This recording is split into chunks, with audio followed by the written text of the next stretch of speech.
सुजस के खास कार्यक्रम हमारे सीएम में आपका स्वागत है। मैं हूं आपके साथ निकिता शर्मा। मुख्यमंत्री श्री भजनलाल शर्मा के नेतृत्व में राजस्थान ने स्टार्टअप, एआई और निवेश के क्षेत्र में जो भरोसा बनाया है वह Rajasthan Digifest try global summit 2026 में साफ नजर आया।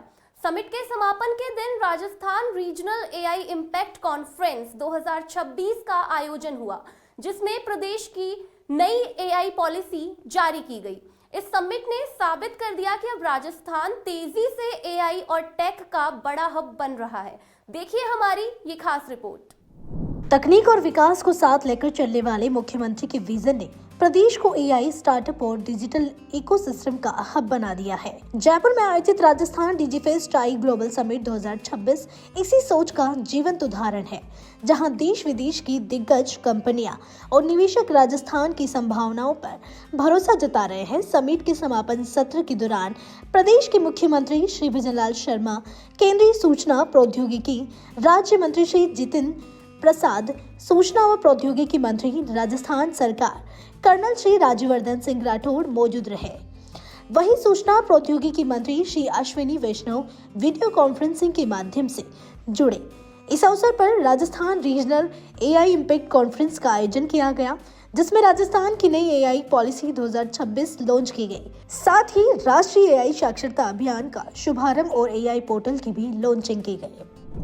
मुख्यमंत्री श्री भजनलाल शर्मा ने कार्यक्रम को संबोधित करते हुए कहा कि यह गौरव की बात है कि देश विदेश की दिग्गज कंपनियों के संस्थापक, सीईओ और निवेशक राजस्थान में निवेश की संभावनाओं को स्वीकार कर रहे हैं।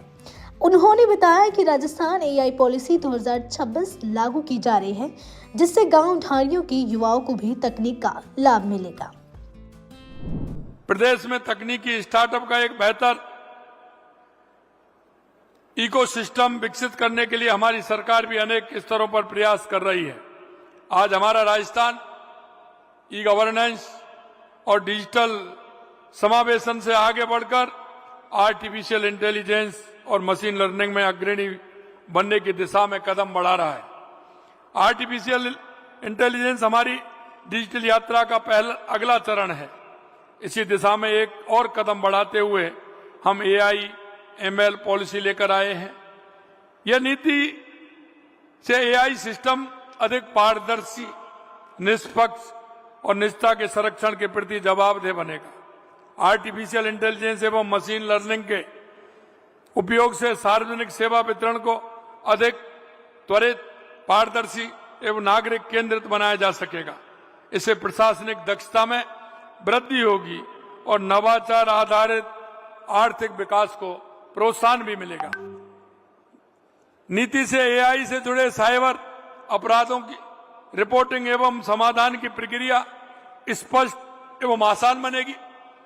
प्रदेश में एक artificial intelligence centre of excellence की स्थापना भी की जाएगी। स्कूलों में आईटीआई, पॉलिटेक्निक संस्थानों, कॉलेजों में एआई शिक्षा को प्रोत्साहन दिया जाएगा। उद्योग, स्टार्टअप एवं रिसर्च संस्थानों को एआई से जुड़ी पहलें करने के लिए रिप्स, एमएसएमई एवं स्टार्टअप नीतियों के अनुरूप टॉप अप प्रोत्साहन दिए जाएंगे। यह पॉलिसी प्रदेश को निवेश एवं नवाचार के प्रमुख केंद्र के रूप में विकसित करने में सहायक सिद्ध होगी। डिजिटल राजस्थान की दिशा में डिजिफेक्ट एक महत्वपूर्ण आयोजन है। यह आपस में जुड़ने और आत्मविश्वास के निर्माण का एक मंच भी है। मुख्यमंत्री श्री भजनलाल शर्मा ने बताया कि राजस्थान में एआई अब केवल तकनीक नहीं बल्कि सामाजिक और आर्थिक विकास का सशक्त माध्यम बन रहा है। उन्होंने यह भी कहा कि प्रदेश के स्कूलों और कॉलेजों में एआई को बढ़ावा दिया जाएगा। लगातार आप देख रहे हैं कि हर क्षेत्र में प्रधानमंत्री जी के नेतृत्व में हमारा देश आगे बढ़ रहा है।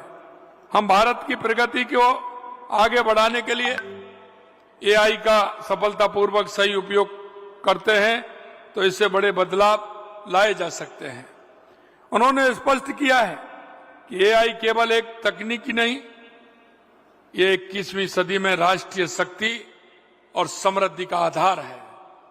क्योंकि आपने देखा होगा 1893 में स्वामी विवेकानंद जी ने कहा था 21वीं सदी भारत की होगी और उन्होंने युवाओं से आह्वान भी किया था, उठो जागो और इस देश दुनिया पर छा जाओ।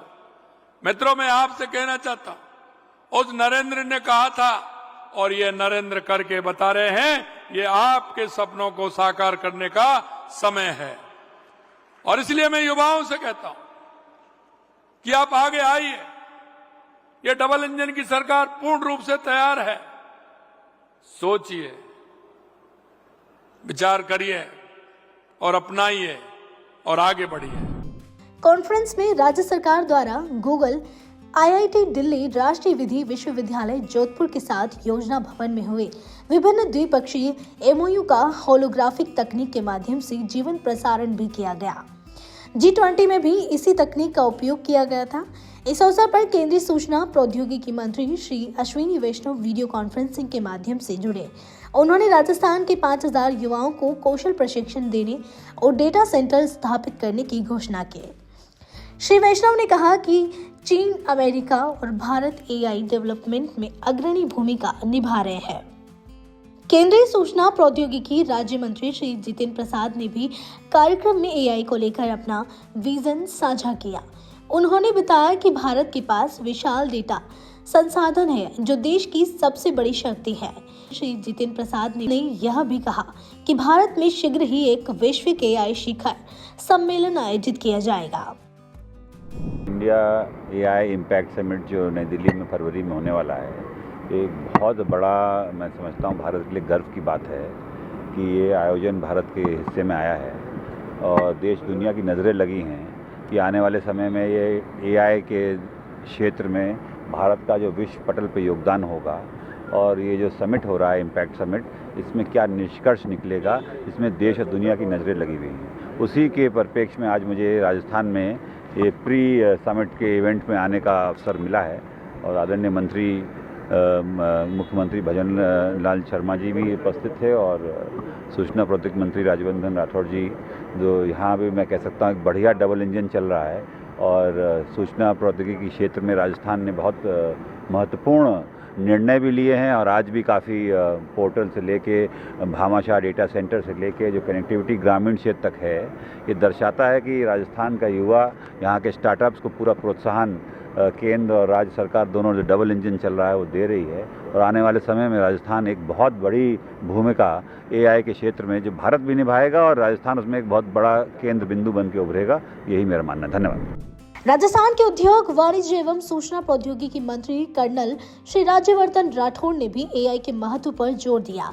उन्होंने बताया कि एआई लोगों के जीवन को और अधिक सरल, सुलभ एवं उत्पादक बनाने वाला है। राजस्थान में फाइबर ऑप्टिक केबल गांव-गांव तक पहुंच चुके हैं, जिससे गांव के युवा विश्व और आधुनिक प्रौद्योगिकी से सीधे जुड़ रहे हैं। युग के साथ कदम से कदम चला के आगे बढ़ना, उसी में समझदारी है और जब जनता नेतृत्व देती है तो ये जिम्मेदारी और बढ़ जाती है। 2014 से ही प्रधानमंत्री मोदी जी ने एक लंबे विजन से, दूरदृष्टि से ये सोच लिया था कि इंटरनेट, डिजिटल टेक्नोलॉजी और आर्टिफिशियल इंटेलिजेंस देश के प्रगति के लिए महत्वपूर्ण है और तभी से कदम आगे बढ़ने शुरू हो गए थे, जैसे गांव-गांव तक फाइबर ऑप्टिक केबल को पहुंचाना। राजस्थान सरकार ने पहले 2 वर्ष के अंदर ही आपने देखा किस तरह से औद्योगिकरण को, आर्थिक मजबूती के लिए कदम बढ़ाए। उसी के साथ साथ नई नीतियां यानी स्पष्टीकरण सरकार की तरफ से वो जनता के सामने लेकर आए। उसी में टेक्नोलॉजी को ध्यान में रखते हुए हमने डेटा सेंटर पॉलिसी, AVGC यानी एनिमेशन, गेमिंग, कॉमिक्स, इन सब को और एक्सटेंडेड रियलिटी, इसकी भी पॉलिसी लॉन्च करी। आर्टिफिशियल इंटेलिजेंस और मशीन लर्निंग की भी पॉलिसी लॉन्च हो गई।